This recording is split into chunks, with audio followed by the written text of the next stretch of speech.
Се заблагодарам на македонскиот народ што е насекаде низ Македонија, на барикади, на улици, на патишта, за да го каже тоа најголемо и најгромогласно не. Не на овој француски предлог, не на асимилација на македонскиот народ. Овде нема партии, овде нема поделеност. Овде има само еден македонски народ кој што се бори за своите правди. Со овој предлог сакаат една асимилација, се направи едно непочитување кон македонскиот народ. Ние сме тука сите заедно да кажеме не, не и не. Ова што сакаат да го направат е директно мешање на трешните интереси на Македонија, но на што ни идентитет. Поради тоа што треба се менуваат учебници, тоа што сакаат да ни сменат историјата, поради тоа што сакаат да се смени устав за она да се направи што не сме. Ние не сакаме такви нешта. Ние сакаме слободна Македонија, сакаме ние македонците да си го кажеме својот глас. И не може ниту еден документ да не ништо.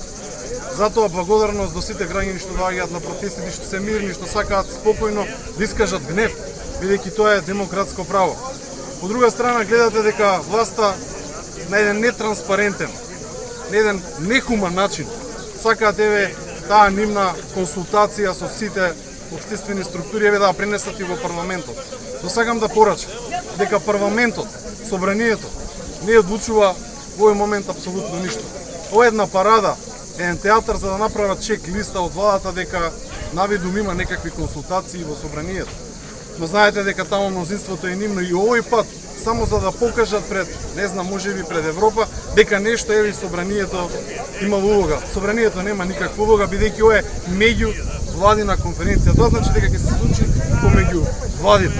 Затоа нека престанат со манипулации, нека престанат со лаги и на крајот од денот овој македонски народ треба да го види тој протокол што го кријат. Вие медиумите го немате протокол. Никој не знае што се преговара. И затоа македонецот, но и сите граѓани, и благодарност до сите граѓани што доаѓаат и од различни етникуми што ни даваат поддршка. Ние сакаме Македонија да биде стабилна, развиена земја, но никој да ни не понижува.